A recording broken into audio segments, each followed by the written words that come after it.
নমস্কার, আমি সায়নী। ঘরকন্যা সায়নী ব্লগে আপনাদের স্বাগত জানাচ্ছি। আজকের ব্লগ শুরু করছি গতকাল রাতের একটি ছোট্ট কিন্তু গুরুত্বপূর্ণ মুহূর্ত দিয়ে। স্কুল থেকে ফিরে রিকি জানালো সোশ্যাল প্রজেক্টের জন্য তাকে টাইম জোনের উপরে একটি ল্যাপটপ মডেল বানাতে হবে। রাতেই কাজটি শেষ করার তাড়া ছিল। রিকির পাপাই ওকে অনেক সাহায্য করলো, আর আমি পাশ থেকে সব কিছু দেখলাম। রিকি ছোটোবেলা থেকেই বিভিন্ন লোগো ও ডিজাইন বানাতে খুব ভালোবাসে, তাই ও বলল, পাপা মাম্মা তোমরা অ্যাপসগুলো বানাবে না, ওই অ্যাপসগুলো আমি নিজে একাই বানাবো। তাই আমিও ভাবলাম ঠিক আছে, করুক ও একাই, ও যেমন পারবে তেমনইভাবে ওটা প্রেজেন্ট করবে। দেখলাম নিজের কল্পনা আর সৃজনশীলতা নিয়ে ও বসে গেল নতুন কিছু তৈরি করার কাজে। ছোট্ট এই স্বপ্নগুলোই একদিন বড় হয়ে বাস্তবে রূপ নেবে, এই আশাই করি। অনেক পরিশ্রমের পরের প্রজেক্টটি সুন্দরভাবে তৈরি হলো। পরের দিন সকালে সেই প্রজেক্ট নিয়ে রিকি স্কুলে রওনা দিল হাসতে হাসতে। বাচ্চারা যখন বলে আমি পারবো, তখন তাদের ভুল সূত্রে দেওয়ার আগে একবার বিশ্বাস করা যে ওরা পারবে, কারণ আত্মবিশ্বাসই এমন একটি উপহার যা তাদের সারা জীবন এগিয়ে যেতে সাহায্য করবে। জানেন, আমি আগে রিকি যাই করতে যেত আমি ভাবতাম ও পারবে না, ওকে একা ছাড়তে ভয় হতো।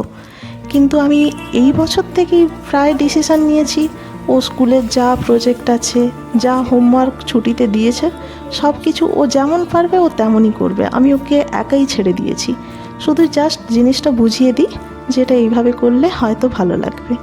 আমি ওকে একা ছাড়তে দেখলাম ও অনেকটাই নিজের থেকে পেরেছে। হয়তো প্রতিদিনের মতো একই রাস্তা, একই পরিচিতি, কুকুরটিকেও দেখলাম। তবে আজ চোখে পড়ল এক ভিন্ন দৃশ্য। রাস্তার পাশে পড়ে থাকা একটি ছোট্ট ইঁদুর ছানার মৃতদেহ। জীবনে চলার পথে এমন দৃশ্য কখনো কখনো মনকে ভাবিয়ে তোলে। বাড়ি ফিরলাম। আজ আমি আপনাদের একটা আনবক্সিং ভিডিও শেয়ার করব। আজ আমি আপনাদের একটা অর্ডার শেয়ার করব। অর্ডারটি এসেছে কালকে, কিন্তু ওপেন করার সময় হয়নি। আজকে রিকি স্কুলে চলে গেল, ও অফিস চলে গেল, এবারে আমি একটু টাইম পেয়েছি, তাই ভাবলাম আপনাদের সাথে এটা শেয়ারই করি। এর মধ্যে কি রয়েছে চলুন দেখা যায়।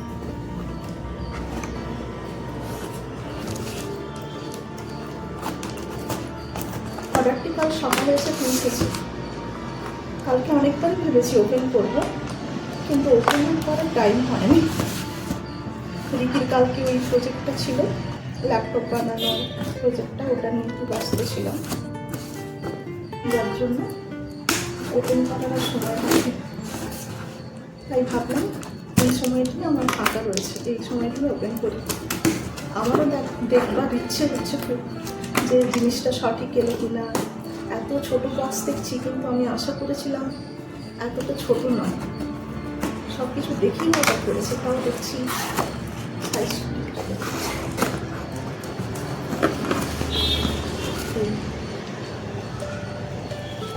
জিনিসটা এটা এসেছে।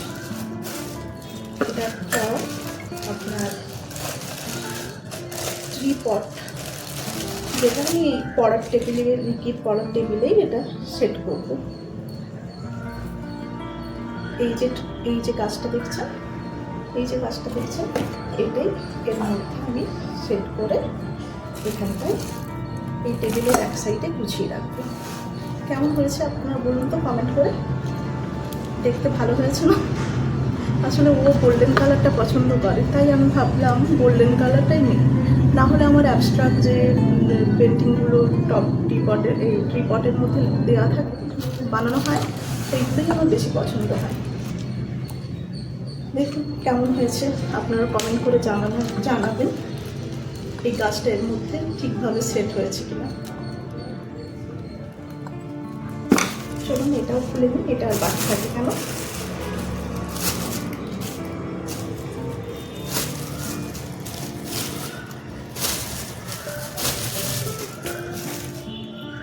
এর সাথে স্ট্যান্ডটা দিয়েছে, স্ট্যান্ডটা এইভাবে বসিয়ে এবার করে এটা রাখা যায়।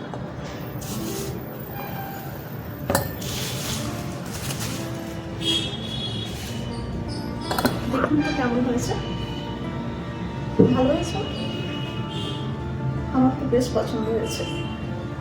আমি ভেবেছিলাম খুব ছোট, কিন্তু দেখলাম না, স্টাডি টেবিলের জন্য কিংবা অফিস টেবিল, কম্পিউটার টেবিল, যে কোনো কিছুর জন্য এটা ঠিক সুটেবল। বেশ সুন্দর দেখাবে না সাজিয়ে রাখলে টেবিলে। চলুন আমি কোনখানটায় রাখার জন্য এটা নিয়েছি সেটাই আপনাদের দেখাই। দেখুন এটাই টেবিলেই রাখলাম, পড়ার টেবিলে, এদিকে স্টাডি টেবিলের মধ্যে। জিনিসটা সত্যিই খুব সুন্দর দেখাচ্ছে। জানি না এই গোল্ডেন কালারটা কতদিন গোল্ডেন থাকবে, চেষ্টা করবো যাতে বেশি যত্ন করে এটাকে গুছিয়ে রাখা যায়। গাছগুলোতে আমাকে প্রায় জল দেওয়া যায় না, কারণ যখন জল দেবো একটু নিয়ে যেদিন জল দেওয়া হয়। জানেন আমি এই গাছগুলোতে শুনেছি, কোনো একটা ভিডিওতে দেখেছিলাম, জলের মধ্যে যদি সামান্য কাঁচা দুধ মিশিয়ে দেওয়া যায় তাহলে গাছের পাতা রুট সমস্ত কিছুই মানে ওদের পুষ্টি হয় খুব ভালো।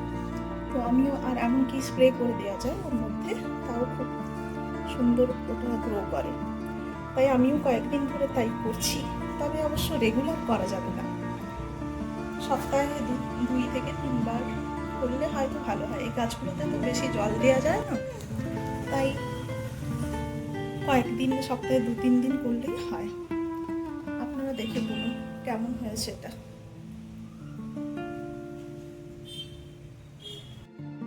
কোকিলের আওয়াজ শোনা যাচ্ছে, বাইরের ওয়েদারটা আজকে খুব ভালো, সেরকমভাবে রোদ বেরোচ্ছে না, রোদটা খুবই হালকা। দেখুন আবার কয়েকটা সজনে ডাঁটা ধরেছে। ডিকি স্টাডি টেবিলের ওপর গাছ সহ সাজিয়ে রাখলাম। ছোট্ট এই পরিবর্তনেই টেবিলটি আরও সুন্দর ও প্রাণবন্ত লাগছিল। প্রতিদিন নয়, গাছের পরিচর্যার জন্য প্রতিদিন নয়, মাটির উপরিভাগ শুকিয়ে গেলে একটু জল দেওয়া হয়। অতিরিক্ত জল দিলে শিকড় পচে যেতে পারে। বেশিরভাগ ইনডোর গাছ উজ্জ্বল পরোক্ষ আলো পছন্দ করে। সরাসরি তীব্র রোদে সব গাছ ভালো থাকে না। মাঝে মাঝে ভেজা কাপড় দিয়ে পাতার ধুলো মুছে দিন, এতে গাছ ভালোভাবে শ্বাস নিতে পারে। এরপর রান্নাঘরে কিছু সময় কাটালাম, দিনের রান্নাবান্নার কাজ সারলাম। ভাবলাম শিশুদের স্বপ্নকে কখনো ছোট করে দেখা উচিত নয়। আজ তারা খেলতে খেলতে যা কল্পনা করে, কাল সেটাই তাদের ভবিষ্যতের পরিচয় হয়ে উঠতে পারে। আমাদের কাজ শুধু তাদের বিশ্বাস করা, উৎসাহ দেয়া আর পাশে থাকা। প্রতিটি শিশুর ভেতরেই একটা আলাদা প্রতিভা লুকিয়ে থাকে। কেউ ছবি আঁকে, কেউ গান গায়, আবার কেউ নতুন কিছু তৈরি করার স্বপ্ন দেখে। সেই স্বপ্নগুলোকেই ডানা দেওয়া উচিত, কারণ বড় সাফল্যের শুরু হয় ছোট ছোট কল্পনা থেকে। বাচ্চারা যখন বলে আমি পারবো, তখন তাদের ভুল শুধরে দেওয়ার আগে একবার বিশ্বাস করা যে ওরা পারবে। এই যে দেখুন, ওই দিন দেখিয়েছিলাম না, অনেক নারকেল শুকনো হয়ে রয়েছিল, নারকেলগুলো দেখুন আঙ্কেল পেড়ে নিয়ে গেছে। গাছে আর নারকেল নেই, এই সাইডটাতে নেই এখনো, যেগুলো দেখুন কাঁচা রয়েছে ওইগুলো এখন রয়েছে। আর আন্টিরা কি করেছে, নারকেলগুলোকে পেড়ে কি করেছে সেটাও আমি আপনাদের দেখাচ্ছি। আর আমাকেও একটি নারকেল দিয়েছে, ওটাও আমি আপনাদের দেখাচ্ছি। আত্মবিশ্বাসী এমন একটি উপহার যা তাদের সারা জীবন এগিয়ে যেতে সাহায্য করবে। জানেন, আমি আগে রিকি যাই করতে যেত আমি ভাবতাম ও পারবে না, ওকে একা ছাড়তে ভয় হতো। কিন্তু আমি এই বছর থেকেই প্রায় ডিসিশান নিয়েছি, ও স্কুলের যা প্রজেক্ট আছে, যা হোমওয়ার্ক ছুটিতে দিয়েছে, সব কিছু ও যেমন পারবে ও তেমনই করবে। আমি ওকে একাই ছেড়ে দিয়েছি, শুধু জাস্ট জিনিসটা বুঝিয়ে দিই যেটা এইভাবে করলে হয়তো ভালো লাগবে। আমি ওকে একা ছাড়তে দেখলাম ও অনেকটাই নিজের থেকে পেরেছে। হয়তো একা করে না ছাড়লে ও পারতই না। আর আমিও বিশ্বাস করতে পারতাম না যে ও ও পারে একা করতে সব কিছু। আজকে ছোট্ট কাগজের প্রজেক্ট, ছোট একটি ডিজাইন বা একটি সাধারণ আইডিয়াই হয়তো আগামী দিনের বড় আবিষ্কারের প্রথম ধাপ। স্বপ্ন দেখার কোনো বয়স নেই। আর শিশুদের স্বপ্নের সবচেয়ে বড় শক্তি হলো তারা এখনও জানে না কোন কাজটা অসম্ভব। সত্যিকারের এটাই কিন্তু বাচ্চাদের সব থেকে বড় শক্তি। তারা জানেই না কোন কাজটা অসম্ভব। এবার আমি আপনাদের এইগুলো দেখাবো আন্টি কি করে, নারকেলগুলো পেরে নিয়ে কি করবো। ওই দেখুন সমস্ত নারকেল রোদে দিয়েছি। আমি কালকে আন্টিকে জিজ্ঞেস করেছিলাম যে নারকেলগুলোকে এইভাবে কেটে রোদে দিয়েছেন, কি করবেন। তো আন্টি বলতো ওই নারকেল তেল বানানোর জন্য পাঠাবো, তাই এইভাবে রোদে দিয়ে শুকনো হয়ে গেলে তেল বানাবো। চারদিকটা দেখুন,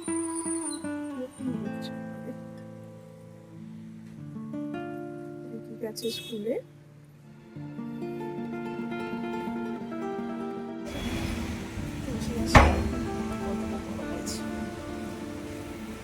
তুলসী গাছটা দেখেছেন কতটা বড় হয়ে গেছে। এখানে তাই মানুষ কি করবে, তো মন্দিরে যে ওই যে নারকেলগুলো পুজো দেওয়া হয়, ওই নারকেলগুলো কি করে বাড়িতে নিয়ে এসে শুকনো করে রোদে। সবটা তো খাওয়া হয় না, যতটা খাওয়া হলো বাকি যেগুলো থাকে সেগুলো এরকম বাড়িতে নিয়ে এসে শুকনো করে।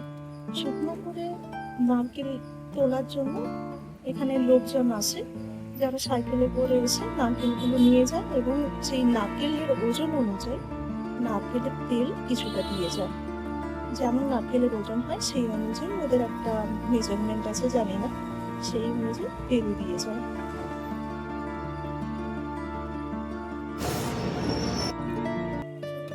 এই ছিল আমার আজকে রান্না হয়ে এলো। ধনে পাতা থাকলে মন্দ হতো না, কিন্তু আজ বাড়িতে ধনে পাতা নেই, তাই দুটি তরকারিতে ধনে পাতা দিতে পারলাম না। যাকে এমনি খেতে সুন্দর হবে আশা করছি। ছোট ছোট মুহূর্ত, পরিবারের ভালোবাসা আর প্রতিদিনের সাধারণ জীবনের গল্প নিয়েই আজকের ব্লগ। আশা করি আপনাদের ভালো লাগবে। এরপর আমি ট্রিপডগুলো অর্ডার করছি এবং সাজিয়ে রাখছি। এগুলো আপনাদের কেমন লাগছে অন্তত কমেন্ট করে জানাবেন। আর গাছগুলোকে যত্ন করার, কেয়ার করার জন্য কিছু টিপসও আমাদের দিতে পারেন আপনাদের জানা থাকলে। অবশ্যই আপনারা জানবেন, সেটা জানি, আমার খুব বেশি জানা নেই। আমি নিজের মতো করে যত্ন করি, যেখানে ভিডিও দেখতে দেখতে হয়তো কোনো টিপস পেলাম, তখন সেই টিপসটা আমি এইসব গাছের প্রতি অ্যাপ্লাই করি। আপনাদের জানা থাকলে আপনারা আমাকে কমেন্ট করে জানাবেন, আমি সেইভাবেই এগুলো ট্রিট করব। চলুন আজকের ব্লগটা এখানেই শেষ করছি। সবাই ভালো থাকবেন, সুস্থ থাকবেন। আবার দেখা হচ্ছে নতুন একটি ব্লগে। আপনাদের যদি আমার ব্লগটা ভালো লেগে থাকে তাহলে অবশ্যই একটা লাইক দেবেন, কমেন্ট করবেন আর শেয়ার করে দেবেন।